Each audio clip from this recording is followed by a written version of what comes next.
fond des choses. Ah, ça, c'est très intéressant. C'était donc mauvais, c'était donc épouvantable. Qu'est-ce que tu fais là? Moi, juste pour être le trouble-fête, là.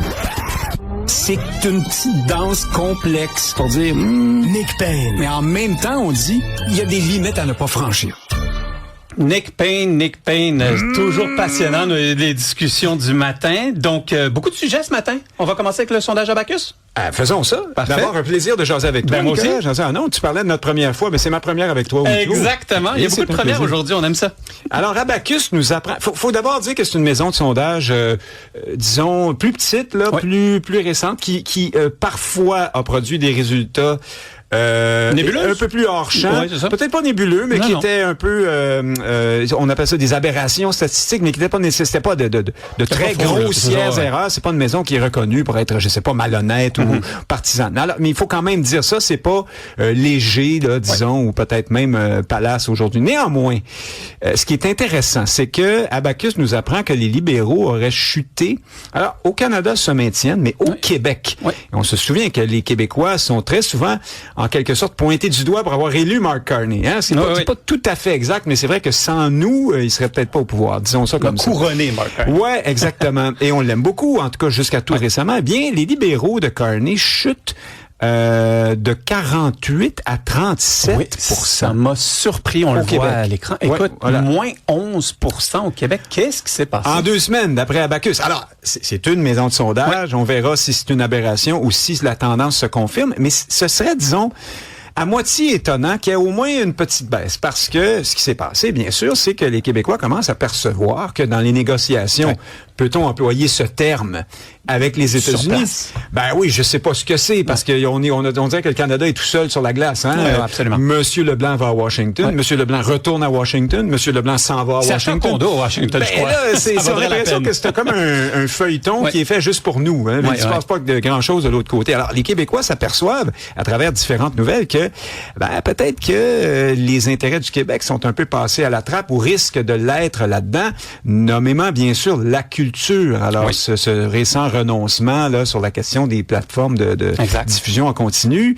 Et puis là, on commence à sentir, j'allais dire, la soupe chaude pour la gestion de l'offre, donc les producteurs laitiers. Alors, on verra après, est-ce que c'est une bonne ou une mauvaise chose de modérer un peu sur la gestion de l'offre? On pourrait toujours ici même avoir un débat là-dessus. Absolument. Mais qu'importe, c'est mal perçu pour l'instant globalement, ou en tout cas, ce qu'on voit à travers ça, c'est que les intérêts du Québec seront peut-être pas passés en priorité dans cette négo-là. Puis enfin, il faut bien voir aussi que les résultats n'arrivent toujours pas après maintenant un bon moment là au pouvoir pour M. Carney, qui ne promettait pas au moment où il a été élu de jouer l'horloge et d'attendre tranquillement que la tempête passe. Ce qu'on nous disait, c'est que M. Carney, un homme d'affaires, banquier mondial, allait nous régler l'affaire. Ça n'arrive pas du tout. En fait, là, il y a des tarifs catastrophiques qui nous pendent au bout du nez dans les prochains jours. Alors, on a l'impression que ça ne fait qu'empirer. Alors, c'est peut-être ce qui explique cette baisse. Je termine en disant qu'il y a une hausse correspondante des appuis au bloc,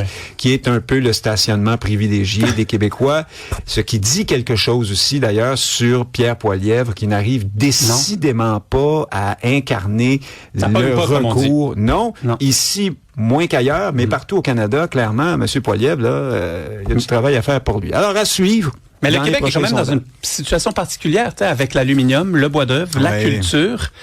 On se sent privilégié d'avoir, comme tu l'as dit, mis Mark Carney au pouvoir.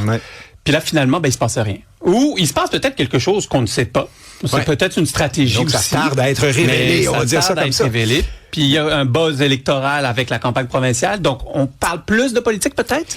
T'as raison, c'est un bon élément. C'est-à-dire que au Québec, la politique québécoise, c'est notre politique nationale. Exactement. Ottawa est vu comme une sorte de parlement européen, de trucs externes où on jase de concepts, mais on a moins les mains dans le cambouis. Peut-être que ça vient, t'as tout à fait raison, la campagne électorale québécoise vient nous ramener sur nos priorités, puis peut-être que ça joue aussi. En parlant de campagne électorale, l'équipe Christine Fréchette, avec la capitaine Christine Fréchette, est à Terre-Neuve aujourd'hui. Pour signer, en fait, je pense, devant tout le monde, en tout cas, annoncer la signature de cette entente avec Terre-Neuve-Labrador. Mark Carney aussi, d'ailleurs. C'est ça le lien entre les deux sujets, parce qu'on en a parlé là, à cette émission de cette entente. Est-elle bonne pour nous? Il y a beaucoup d'intérêts politiciens qui justifient qu'on se dépêche. tant à Ottawa qu'à Québec. Je parle de l'intérêt électoral des caquistes, bien sûr, montrer que Mme Fréchette fait avancer, fait bouger les dossiers. À Ottawa, et c'est peut-être pas étranger à la présence de Mark Carney aujourd'hui, on veut peut-être parler d'autre chose que des tarifs et de ce qui n'arrive jamais. Ouais. Et nous montrer que, voyez, au Canada, on serre les coudes, on lève le coude, peu importe comment on dit ça. Et, on lève le coude à Terre-Neuve. C'est à toi que je dis ça. Oui, exactement. Donc, mais on a besoin de bonnes nouvelles. Hein? Oui, des bonnes nouvelles, montrer que l'économie, des bonnes nouvelles économiques. Exactement. Alors, après, il faudra voir ce que les experts diront sur le long terme, parce qu'il faut décortiquer ça, puis analyser ça, cette entente. Puis on a seulement des éléments parcellaires pour l'instant, pour les prochaines minutes. Et c'est les éléments qu'ils veulent partager. Oui, exact. On n'a pas les petits... Le projecteur est mis sur ce qu'on est content de montrer. Exactement. Faudra voir ce qu'il y a. Demain, on verra. Oui, puis rappelons que les péquistes, eux, ont dit que l'entente, déjà dans sa première mouture de 2024, n'était pas acceptable. On peut être d'accord ou non avec eux, mais c'est donc dire que ils menacent. Si jamais ils sont au pouvoir, ils peuvent remettre ça en 100%. Cause. Ça va être plus compliqué s'il y a une véritable signature, mais je pense que non, là, ça va être une signature. Je crois que c'est juste l'annonce de l'entente. L'entente cadre, si on veut. Exactement. Alors, à suivre là aussi, mais donc, on voit que on est devant un spectacle politique, beaucoup. On va voir sur le fond ce qui arrive. Alors, on est dans l'insta politique, pour faire un petit clin d'œil à Instagram. Oui. Parlant de Parti québécois, les péquistes s'en prennent à Guillaume Rousseau. Ah, ça, c'est intéressant. C'est une saga, une petite saga qui a duré tout l'été. Il y a dans les campagnes électorales, comme ça, dans le feu de l'action, des candidatures qui ont une histoire singulière, qui sont pas pareilles comme les autres, qui peuvent faire l'objet de controverses ou de contestations. Et parfois aussi qu'on perçoit à travers le prisme de la partisanerie très fort. C'est un peu ce qui arrive à Guillaume Rousseau. Je veux rappeler de qui on parle. Il s'est déjà présenté dans la famille péquiste-bloquiste, lui. Hein? Donc, on le voit comme un souverainiste. Mais ce n'est pas n'importe qui. C'est un... je dis mais parce que là, finalement, il se présente pour la CAQ. Exact. C'est très curieux, parce que la CAQ est en perte de vitesse, le PQ est très enthousiaste avec son référendum et surtout l'engagement plus assumé sur la question d'indépendance. Guillaume Rousseau, il a été conseiller du gouvernement caquiste pendant tout le processus entourant la loi 21, mais alors là, jusqu'au service après-vente. Hein? Donc, il est vraiment au cœur de la conception de cette loi-là. Il est au cœur de la philosophie qui fait que le recours à la disposition de dérogation, donc cette façon qu'a le gouvernement du Québec de se soustraire à certains articles de la Charte des droits canadienne. Donc, le recours à cette clause comme façon d'affirmer la spécificité québécoise. Guillaume Rousseau est vraiment parmi les architectes de la mise en forme de ce contexte-là, de ce concept-là, qui est très important en ce qui a trait à la loi 21, mais aussi les lois sur la langue, par exemple. Alors, Rousseau a été là-dedans. Il a plaidé jusque devant la Cour suprême en faveur de la loi 21. C'est également l'auteur du rapport Pelcha-Rousseau sur la mise en œuvre. Est-ce qu'on doit adapter, ajuster nos processus pour bien faire respecter la laïcité? C'est un rapport touffu, consistant, qui a rallié encore ici de façon transpartisane, parce que globalement, la démarche de la loi 21, c'est le cas aussi, là, sauf peut-être pour Québec solidaire, là, évidemment, pour les raisons... que la CAQ, c'est une coalition. Guillaume Rousseau fait partie de l'équipe PQ dans la CAQ, c'est ça, avec Bernard Drinville. La composante souverainiste, ou les souverainistes rendus ailleurs, comme M. Drinville, mais quand t'es ailleurs, tu peux toujours revenir ici aussi. Hein? Oui, c'est ça. Alors donc, il a également été sur le rapport pro-Rousseau. Donc, ce rapport sur la nouvelle philosophie constitutionnelle de la CAQ, et c'est un rapport qui prône des gestes unilatéraux pour le Québec. Comment essayer de casser, d'agrandir, de créer des brèches dans le cadre constitutionnel canadien pour que le Québec puisse s'affirmer en attendant le fameux grand soir de l'indépendance qui n'arrive jamais puis qui n'a pas l'air d'être à veille d'arriver si on se fie au sondage sur l'appui à la tenue même de référendum et ensuite au oui dans un tel référendum.